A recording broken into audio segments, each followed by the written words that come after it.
Yo,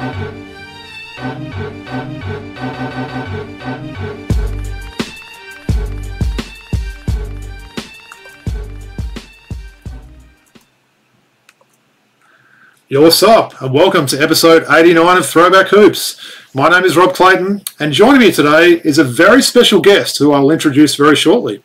So just before we do that, just a reminder where to find us. Please make sure you like, rate, and subscribe on YouTube. And the audio is available where all podcasts can be found. Please make sure you like, rate, and subscribe on there as well.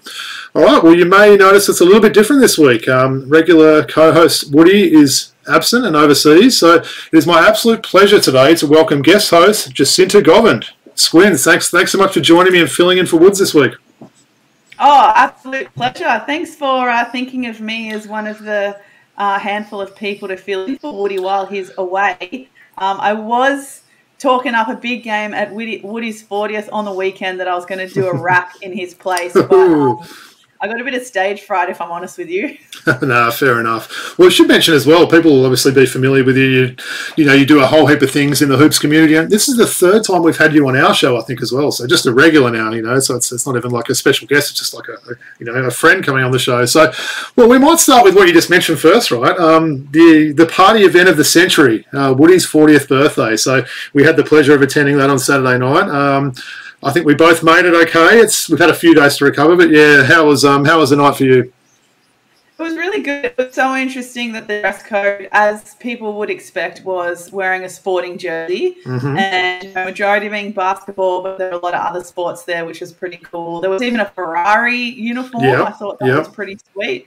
But on paper, the event read like a really formal event. Like, there was a run sheet, there were MCs such as yourself, there was cake cutting. So it was a really good clash of pretty much anything you can expect from a party. But I needed a nap the next day to recover, to be honest. It was a late one, wasn't it? How were those MCs? Did they do a good job or what? Best MCs going. Hire them for your 40th birthday. Nice. Hey, shout out to the butter chicken as well, right? That was amazing. I really enjoyed that. That spread was really good. I love an eggplant and potato curry too. I was stoked that was there. Yeah, I did try the potato. I know we were next to each other in the line. I did enjoy that as well. So nice. Well, I think if we're playing where in the world is Woody at the moment, I think he's currently in Wales. So I think he's in Wales for a few days and going to England. So maybe we'll give that little update next week. But shout out to Woody. I know he's going to be listening to this one, as soon as it comes up tomorrow. So I hope you're doing well, mate. And happy 40th again. And all right, Squin. Bringing us podcast peers together too, because the two sport blokes came from Perth, which I 100%. That was a great effort, wasn't it? Yeah, I had them over my place on Sunday as well to watch some NBL, including that pretty ordinary Wildcats game that we watched there. So that was disappointing, but no, great to we've been sort of mates messaging and sort of keeping in touch over the years, but we hadn't met in the flesh. So it was great, getting to know them better, and guys like Mookie who we love and everything else like that as well, and Jimmy who's a big fan of the show. It was great to catch up with him, and obviously Nick was there. It was great to catch up with Nick. So, yeah, great bunch of people. And, yeah, seeing everyone rocking all their jerseys for the night was pretty cool. So, no, it was definitely a party to remember. So, well, on that theme of jerseys, you know the drill now, Squin. So, if you come on the show, you've got to show us a jersey. So, I see you're rocking an old school champion one today, as am I. So, why don't you tell us a little bit about what you're wearing today? Yeah, all right. So this is like you said, a champion jersey. So the story behind this jersey is that about 95, my brother, my mum and I went to America for the first time. My brother being probably one of the biggest, if not the biggest inspiration to get into basketball, because he was following 90s NBA at the time, and I just kind of soaked up whatever he did, being my closest elder sibling. So this is an Orlando jersey, and it is number 1, Penny Hardaway. I like it. That's a classic, that one. Yeah, I think they're bringing that colour combination back this season. I think I saw, so it's a classic there. So, absolutely loving that one. He was a great player to watch in the 90s, wasn't he? Yes, I think plagued by injury, very unlucky. It would have been great to see how far he could have gone in his career. But funnily enough, this jersey actually hadn't been washed since the time my brother bought it in 95. And I had to ask his permission to take the tag off to wear to the party. But in hindsight, based on some of our friends' reactions, and they learned that I took the tag off, I think I should have just left it on and sucked it up.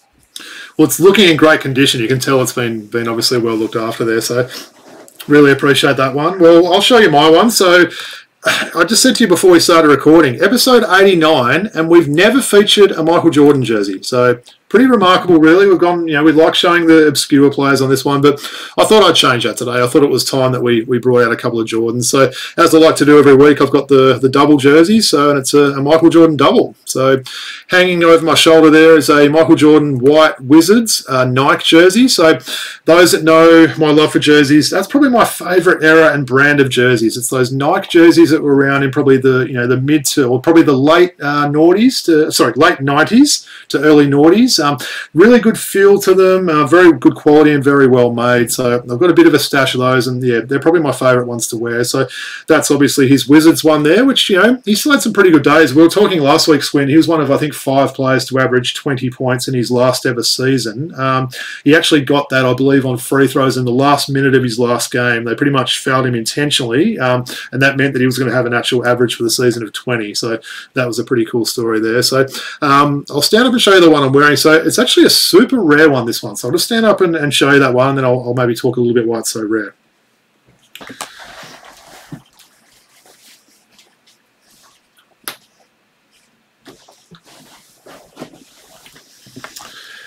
Right. Well, the reason this one's so rare, you can actually see the NBA logo there, Swin. It's actually a gold edition one there. So you look at your one and look at that one. So it's a special one they made, a 50th NBA anniversary one. So they only made them that particular year. So I've been told this. Well, someone told me this one's probably worth about $1,000. So I reckon I paid less than 10% of that back in the day. But anyone that knows me knows that I'm not selling any of these jerseys, so it'll probably just be worth that and sit in the cupboard with all the other ones. But yeah, so it's a 96-97 to commemorate the NBA 50th anniversary. So it's a pretty random one with that gold logo there. So honestly, I feel like I could talk about MJ all day. I won't. I thought I'd just speak a little bit about some of his amazing accolades over his 15 seasons. So, look, I think the 6 championships and 6 finals MVPs are pretty well documented. But for me, it's his list of other achievements which are just, to be quite honest, hard to believe. So, Rookie of the Year, you might need to get a coffee or put your feet up or something here, Squim, while I read these out. So, Rookie of the Year, 5-time MVP, 10-time All-NBA First Team, 14-time NBA All-Star, including a 3-time All-Star MVP. These ones I'm liking. Defensive Player of the Year in '88, and also a 9-time All-Defensive First Team. So shows he was an absolute ultimate two-way player there. He was also a 10-time scoring leader. He won the steals title 3 times. And lastly, he won 2 NBA dunk comps. Bit of an asterisk on that one, though, Swin. So any real hoopers will know that it should have been 1, and that's the Atlanta Hawk in me coming out. So Dominique Wilkins was definitely robbed in the 1988 dunk comp in Chicago on Jordan's home court. And even Jordan's admitted that himself. So that's not me being too much of a homer. But look, we won't take that away from him. Just an amazing player. The debate for who the GOAT, it's not even a debate in my book there. I was talking with my daughter today and sort of saying the tiers I've got, and Jordan's clearly just on his own tier for me. I had the pleasure of pretty much watching most of his career, pretty much all of it there, and just seeing the things he did. I think that 9-time all-defensive team there was a pretty sort of good one for me there. Give me some quick thoughts on MJ before we move on, Squin. Oh, I mean, he is the household name of basketball internationally, locally, and probably forever, because even if you meet people in everyday life who know nothing about basketball, they know who Michael Jordan is. Yeah. And it is literally now a brand, and I think it's pretty cool that they keep signing up-and-coming talent, whether they're male or female, to be the face of Jordan brand.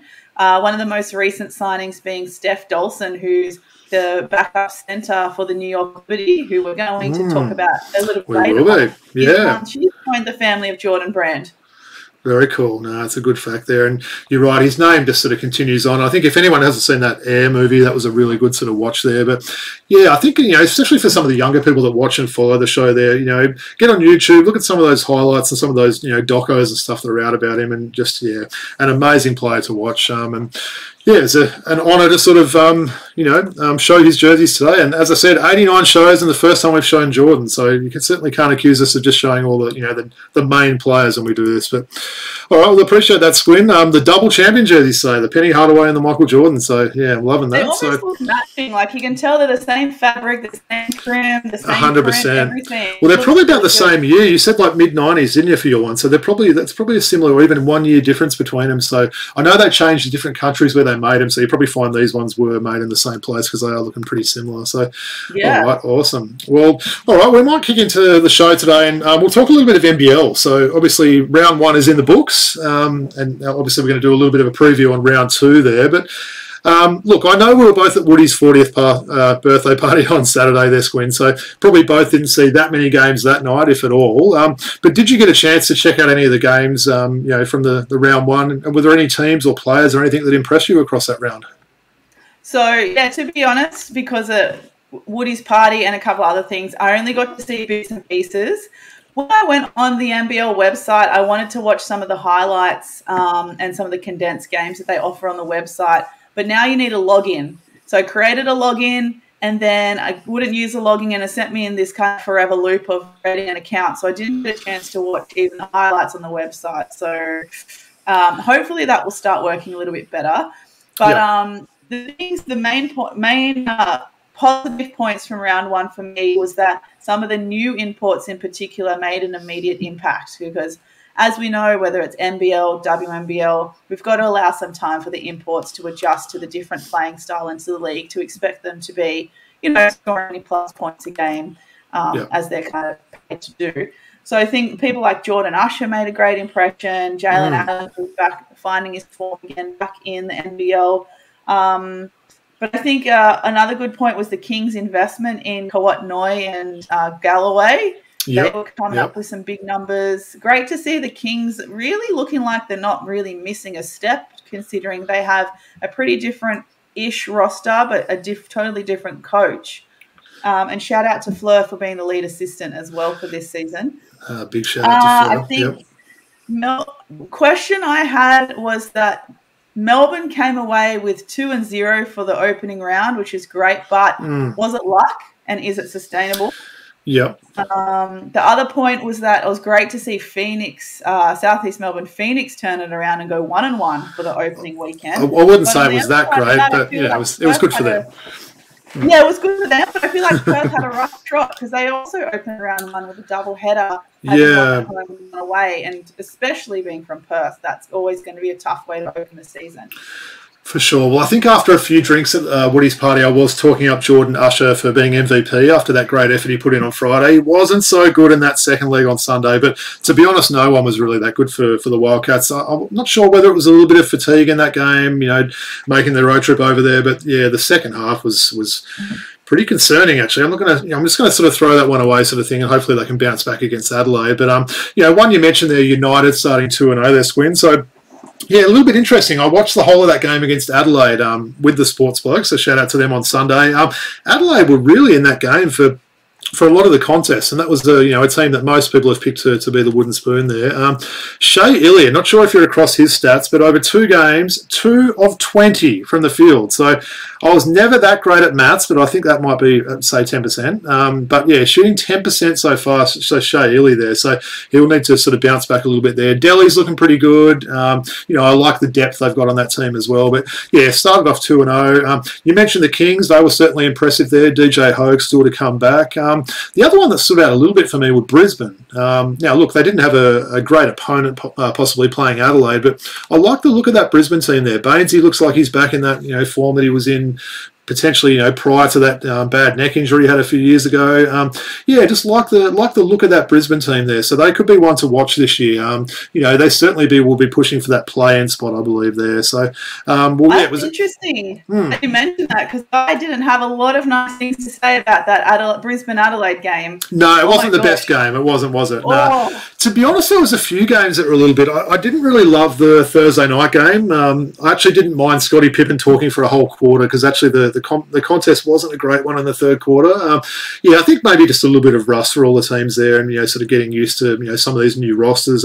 Woody and I mentioned in a lot of the previews, a lot of these teams are running 7 new players on their rosters there. So even though they've had the blitz, I think it might take a few weeks for them to get back into it. And there's a few quirks in this draw as well. Teams like Cairns that are going over to America, I believe, next week to do the NBA, NBL games, which I still find strange that they won't play for 2 weeks and they're almost essentially having practice games over there. It's strange how they do that, but certainly an interesting round 1 in the books. And we'll talk a little bit about round 2. So I've been put in charge by Woody with putting up slides this week, Swin. So we'll see how I go with that. It's the first time. I know he's going to be all over me as well if I stuff this up. So we did mention before it is a little bit mini here to see. So hopefully that comes up. But I'll just read through those games and maybe we can just quickly give some thoughts there. So look, we've got a double header for Thursday night. So at the time of recording, it's Wednesday, the 4th of October. So by the time this gets up, you'll sort of be getting a preview of these games. But starting off, New Zealand against Brisbane on Thursday evening. What are your thoughts on that one?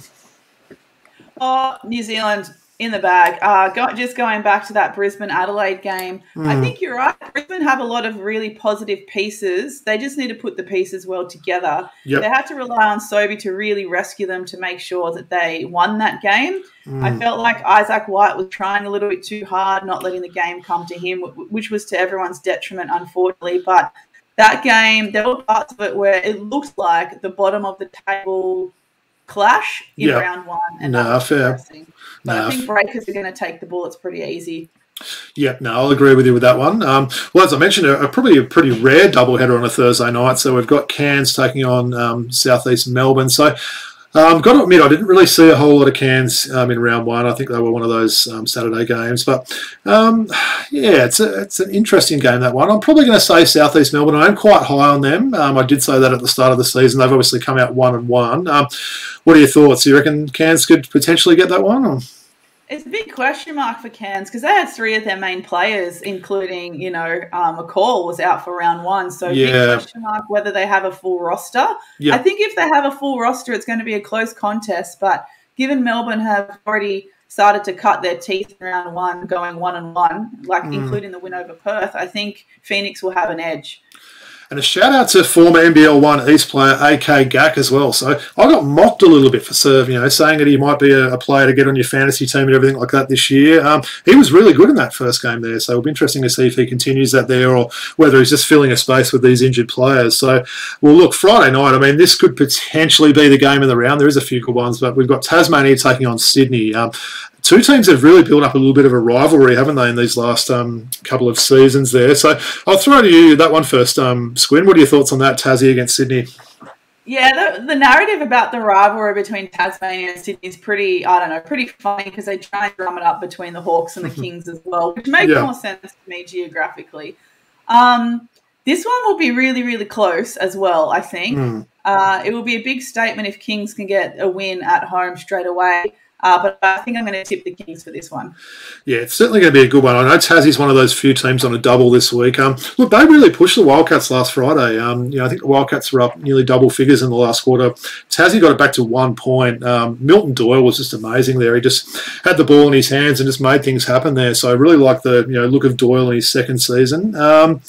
I'm going to say Tassie on that one, but I think it absolutely could be a thriller, this one. So this is definitely one I'm looking forward to. So, Sydney time, this is 7:30 Friday night. Then the Wildcats have got what is seemingly their standard 9:30 Sydney or 6:30 now, with the clocks changing in Perth time there. So Perth take on Adelaide. Look, I'm probably not going out on a limb there. I think Perth will bounce back after that game on Sunday. But that will be 3 games within a week for them. So 3 games within 7 nights. So maybe a bit of fatigue, but you can't see Adelaide getting an upset in that one, can you?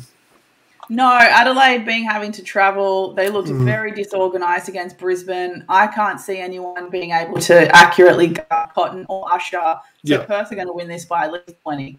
No, I like that. I hope so anyway. Well, the next one, another interesting one. So we mentioned teams that have been playing a bit. So this will be South East Melbourne's fourth game already when some teams have literally only played one. So Illawarra at home again, playing against South East. I know Illawarra's copped a little bit of flack this week. I think a few people are saying, why did they play 10 of their players in the first quarter there? I think they were just trying to get a little bit of a combination that they could get going there. I'm going to say Illawarra gets on the board for this one. As I said, I picked South East to win that game on Thursday night, I should say. But I think Illawarra might bounce back. I'd be surprised if they lose both those games at home. What's your thoughts on young Lockie Albridge as well, by the way, Squint? Have you seen much of him? Love him. He's the favourite rookie of the year before the season even started. And me too. Yep. Because when he signed, I kind of did a bit of research on him, watched some of his games from NBL 1 Central. I really like him. The kid's got really, really great potential. I wonder, he reads future boomer to me.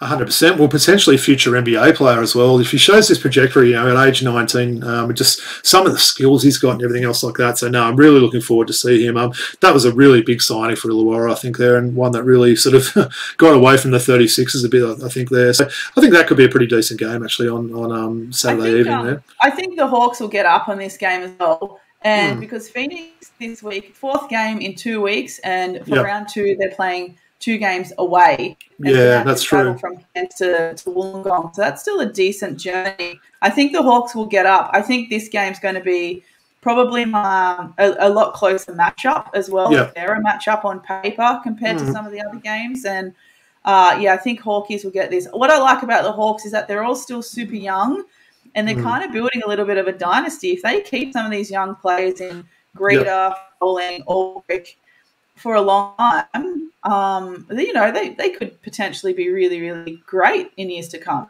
Definitely. And I think they've got a good, someone in Coach Jacomas there, someone that's really going to mesh and develop some of these young talents there. I think he's got a good system in place there. I know we're all sort of rooting for the team and especially for JJ to have success this year, but I think he's definitely the man for the job for leading those young guys forward. So, all right, well, the other game on Saturday in that doubleheader there. So this is where Woody always helps me with their Squin. They've got some weird names for some of these local rivalries. I believe this one is called the Sunshine Stoush. It's probably not my favourite name there, but we've got Brisbane at home taking on Cairns. What's your thoughts on that one?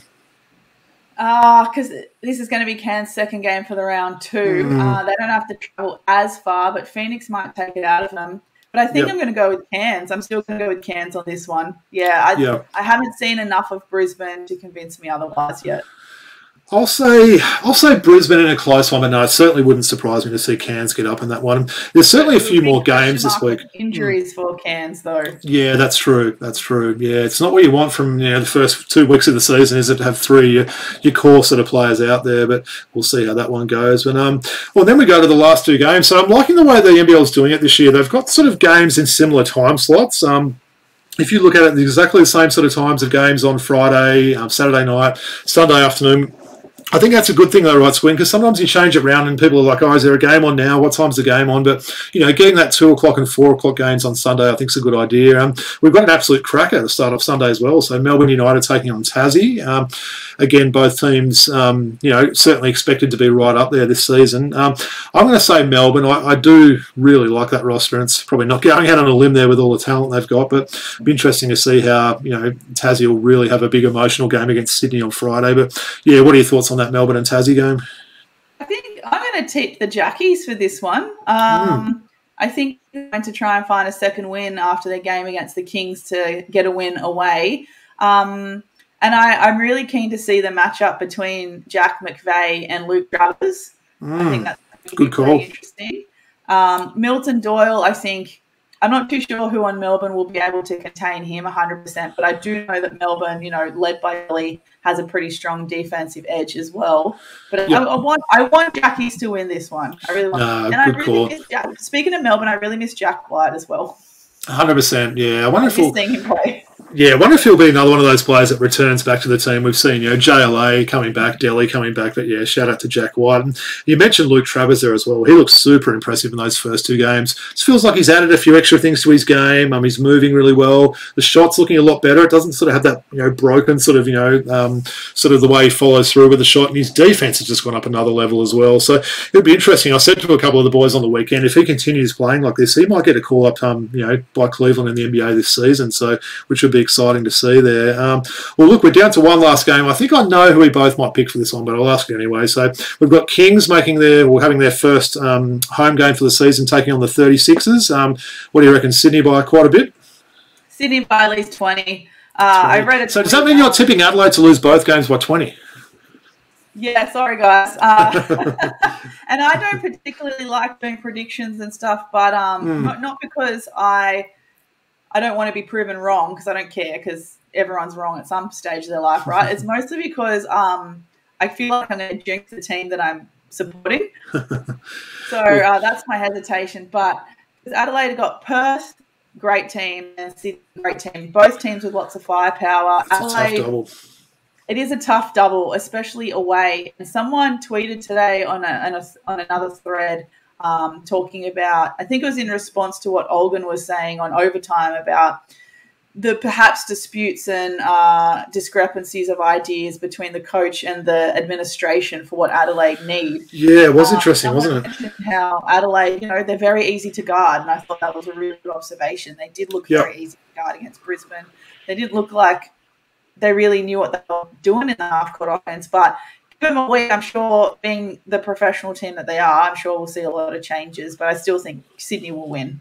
No, good call. Well, certainly some really good games in that round, right? So really looking forward to watch some of those games. I'll be making my first live game appearance next weekend when the Wildcats are in town, taking on the Kings. So looking forward to that. It's kind of an annual tradition now. The whole family goes out and, my daughter puts on a little Bryce Cotton jersey, which hopefully still fits her this year. So looking forward to that. And honestly, as a Wildcats fan, really looking forward to see Alex Sarr as well. And shout out to our boy Ben Henschel as well, Squin. So he just killed it in that game against the Phoenix on Sunday. So 23 points, I think. He had the ultimate green light there. So I know he's someone that we both got to see firsthand in NBL 1 this season, and really sort of rooting for him. He's not getting that fanfare, not being a next star there, but I think he's a great player, and people are already talking perhaps NBA potential for him as well. So the future is definitely looking bright all across the NBL there. So I really appreciate that one. So yeah, we'll see how we go with some of those tips there.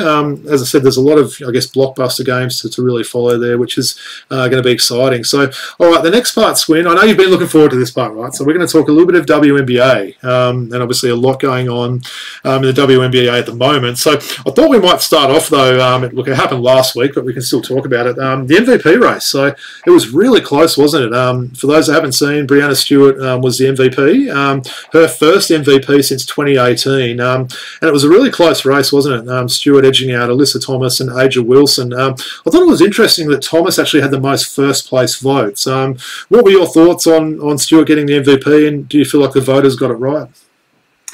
Look, any of those top three, Stewart, Thomas and Wilson, are all very worthy MVP candidates and recipients. I just feel like in the context of this season, statistically, and how much they contributed and led their team to finals, I really felt like Alyssa Thomas should have been MVP this season. She puts up some insane numbers, and like you said, she had the most first place votes. Who was giving her 25 points in third place? I could not tell you. It's right. And I know that Stu, and fair, no disrespect to Stewie, she certainly had a great season too. She put up 2 or 3 games where they were 40-plus games, but Thomas was just outstanding. I think I wrote some notes about her. She had 7 triple-doubles this season, wow, which is a new WNBA record, and the previous record was only 2 in one season. And she gets big triple-doubles as well, right? She'll pull out like 14 assists as part of that triple-double as well. So, yeah, she's an impressive player. And for someone that doesn't play point guard, being second in overall assists for the regular season is pretty massive. Yeah. First place and third place were point guards. So for her to be second, averaging 7.9 assists a game, it was pretty outstanding. She led the league in rebounds with 9.9 rebounds a game. And in WNBA history, there's only ever been 34 triple-doubles and 11 of them are Alyssa Thomas's. So I really feel bad for her. It was, you know, a once-in-a-lifetime type of season to put up those statistics and do it so consistently. I mean, 7 triple-doubles in arguably the best women's league in the world in one season. That's never going to happen again.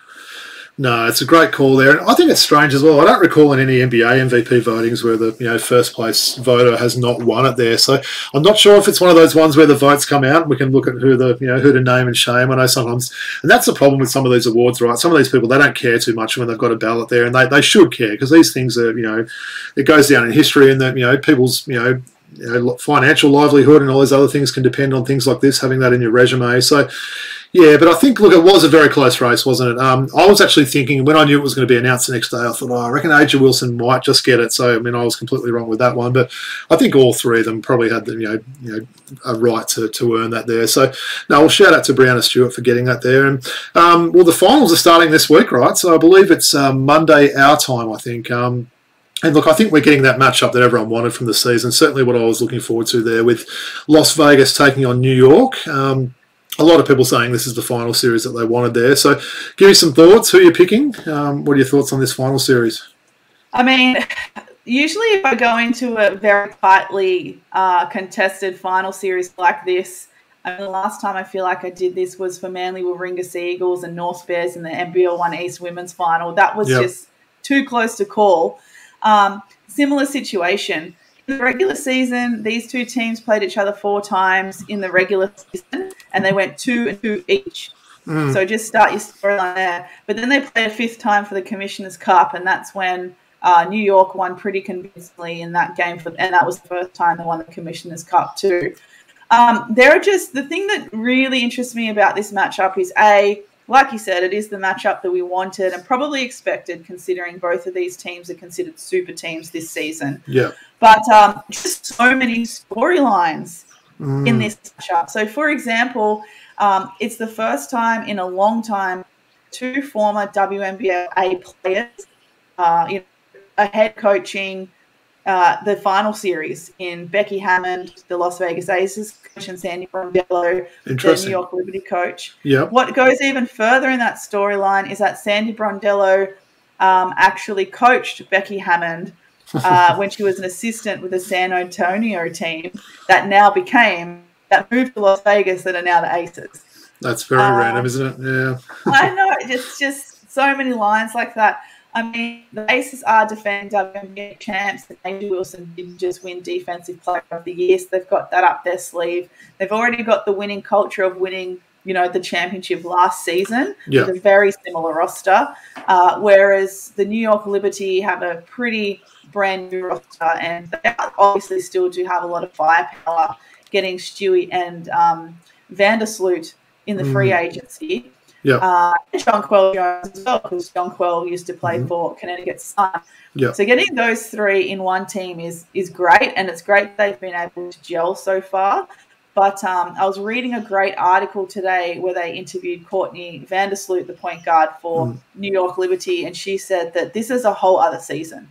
So they're all trying to mentally prepare for this final series because, obviously the job's not done yet, but it's just a whole other level. And some of the stuff I was pulling from articles today, they were just talking about how obviously it's one for the ages, but this great quote from Vandersloot, it was an article by Cassandra Negley for Yahoo Sports.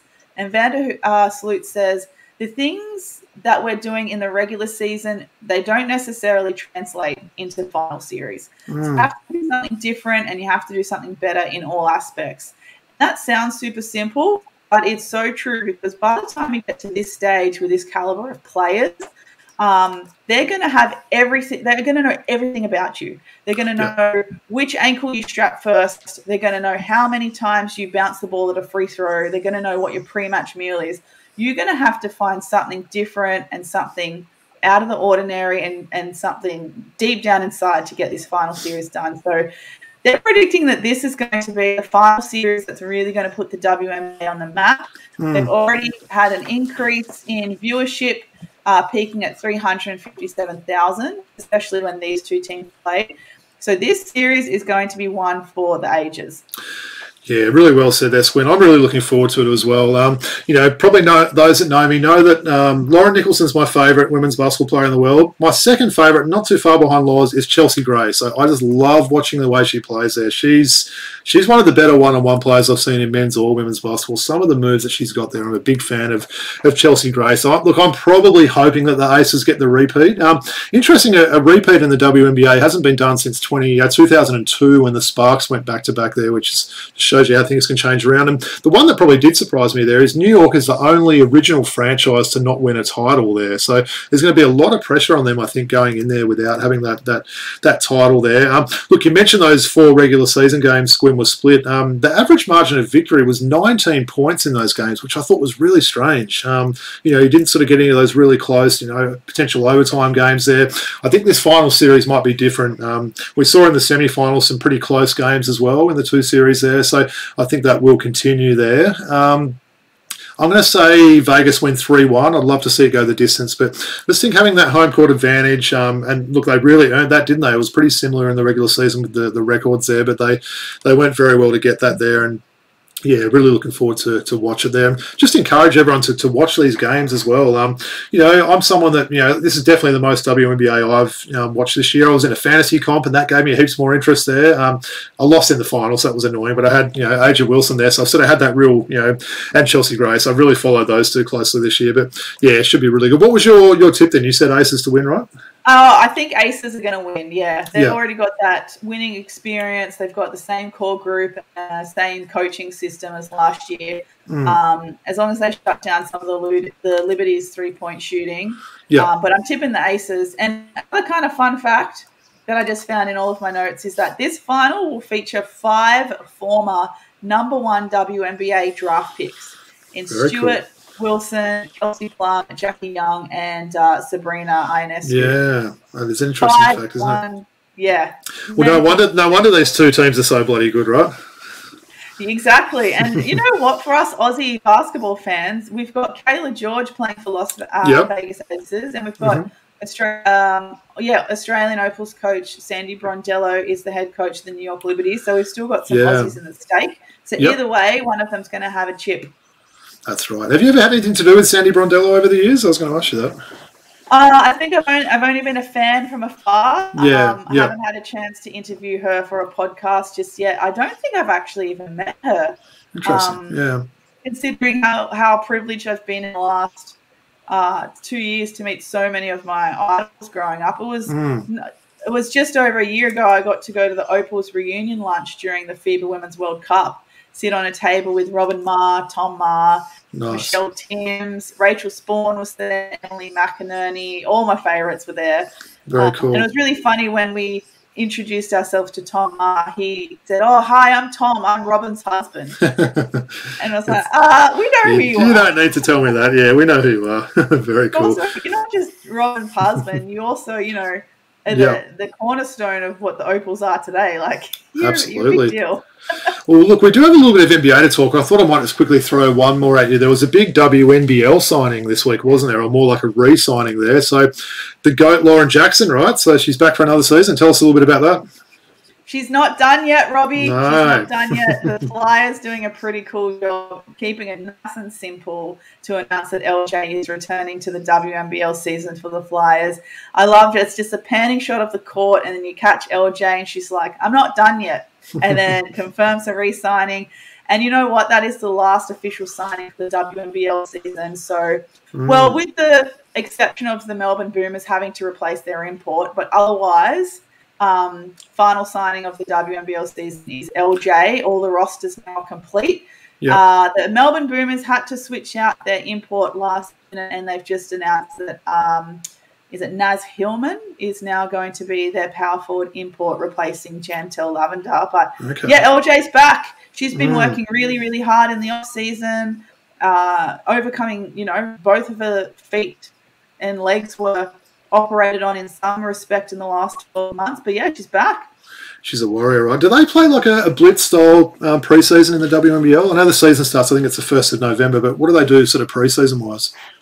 They don't play a blitz. Rumor has it that they wanted to have some kind of a blitz, but some clubs weren't very keen on it just yet. So I think something like a blitz may be in the works in the future, hopefully. Yeah.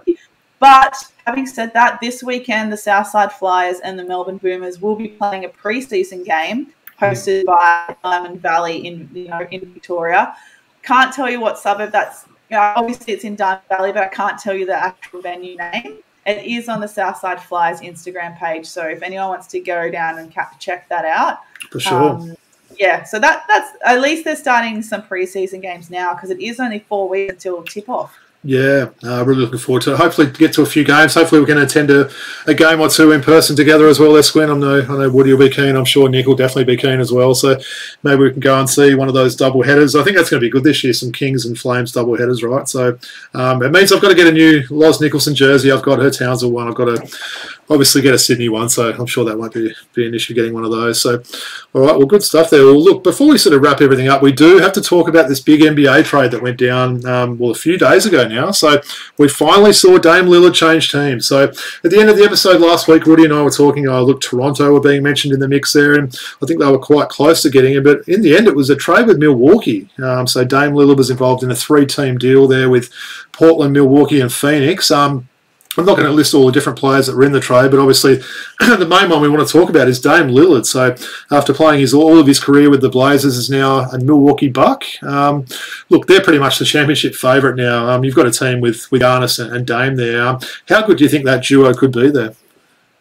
Yeah, really good, really good. On paper, I suppose some people would think it wouldn't work because they're both such high-profile players, but they're both pretty unselfish players. I think that both of their egos are pretty well in check, and I imagine that they're both the type of player who are going to put the interests of the team and winning another championship at the forefront rather than what their stats look like and how many shots they're getting up.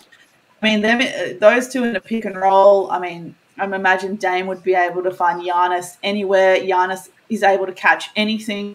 So I'm really excited to see how these guys are going to work. And I had to double check their roster to make sure that they still definitely had Chris Middleton because I still really like Chris Middleton. Big fan of Middleton.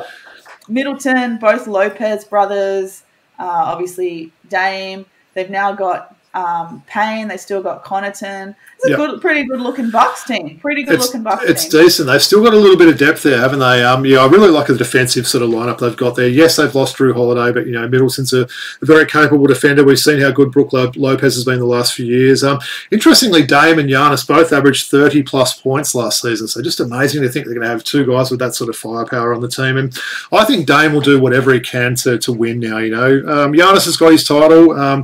Dame's been in the league for a long time now and has never had that ultimate team success there. So, and it'd be just strange seeing him in the Eastern Conference there. So, after being over in the West for so long. And the interesting other player that was dealt away, Drew Holiday, so a real fan favourite there for the Bucks, really was a big part in them winning that championship there. So he got traded to Portland. We knew he wasn't going to stay there long, and then a couple of days ago he got on-traded to Boston. So Boston this year, people were talking about Milwaukee. I think Boston might be the second favourite for the championship now. So essentially this offseason for Boston, they've got rid of Grant and Robert Williams, Malcolm Brogdon and Marcus Smart, and they brought back Kristaps Porzingis and Drew Holiday there. So two former All-Stars, an amazing defender and a former unicorn in Kristaps Porzingis. So there is a bit of a problem with depth there. I think Milwaukee's probably got the stronger bench when we're talking those two teams there. But, yeah, really looking forward to see how that'll go as well. I think we're like 20 days away from the season starting, give or take. I think the pre-season starts this week. But this is probably as excited for an NBA season as I've been. I'll probably say this every year, though, Squin, but I think it might be one of the most excited I've been, especially the fact that I'll be actually seeing some live games in person, including seeing Milwaukee. One of the Hawks games we're planning on seeing when Woody and I go next year is Atlanta versus Milwaukee. So I did joke to him that those ticket prices have probably gone up by 50% now with that Dame signing there. But and look, in terms of Portland, just very quickly, I think they've probably done okay out of that trade. Again, I won't rule out all the players, but they've got a pretty big haul there and some future draft picks and some pick swaps there. They've got a good young core there, I think, with Scoot Henderson, Shaden Sharp. Those sort of guys are really going to be putting up some big numbers this year. And they got DeAndre Ayton from Phoenix. So, a former really high draft pick there who's getting a second chance now. It's I wouldn't be surprised if you're playing fantasy, look at getting him in your team. I think he could probably put up 20 and 10 this year. But, yeah, certainly a lot of change, though, given we're only a few weeks away from the season. So, all right, well, really appreciate that, Squin. There's a lot to go through there. Really appreciate the WNBA stuff as well. Really looking forward for that series to start. We might sort of start wrapping it up now. Just before I sort of get into it too much, just really wanted to thank you for your time, Squin. We love having you on the show. We want to make sure it's a regular thing going forward. Of course, you were gracious enough to have me on one of your podcasts in the East Got Game podcast. Will that be returning for a second season? Is there any scoops or anything you can share with us, or are you still working out the details? I don't think we'll have a choice, mate. Like we were very lucky to have so much positive feedback from East Got Game. It was something that I think Lockie and I had thought about for a while, and we're sitting on the idea as individuals, and then one of those random thoughts that pop in your head in the middle of the night, and like, we should do this. And then I messaged Lockie the next day, and it's like, yes, we should do that. And we did leave it a bit late to have figure out the formatting and rehearsals and that kind of pre-planning. So there was a little bit of muddling at the start, but we found our way, and really lucky that people really liked it. We got some good feedback from it. And I think the best unexpected byproduct is that other people in the league started to talk to each other about it. So it was another kind of joining point, especially some of the coaches started to talk a little bit about it.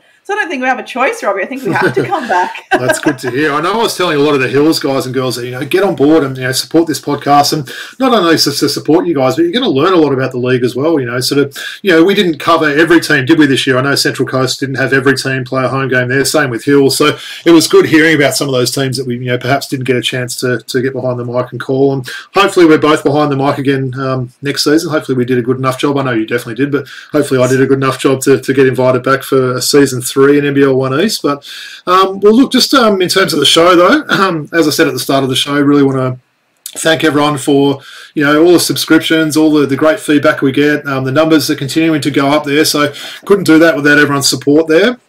So just a reminder, YouTube or wherever you download your podcast. Can also be followed on X or Twitter. Still not sure of the name of those, Squins. I'm just going to call them both out, but I'll have to just start calling it X soon. But we're at Throwbacks Hoops, Instagram, throwback.hoops, and our email address is throwbackhoops.podcast@gmail.com. I know Woody's not here to do his shout-out, so shout-out to Woody overseas there. I know he'd talk about our Patreon stuff there, so if anyone wants to get behind us and pledge a few dollars for us, we'd really appreciate that. But I want to throw it to you now, Jacinta. Where can people follow you, listen to you, and everything else like that? Give us some details. Yeah, so I'm on Twitter or X at S_Squin, so SQUIN.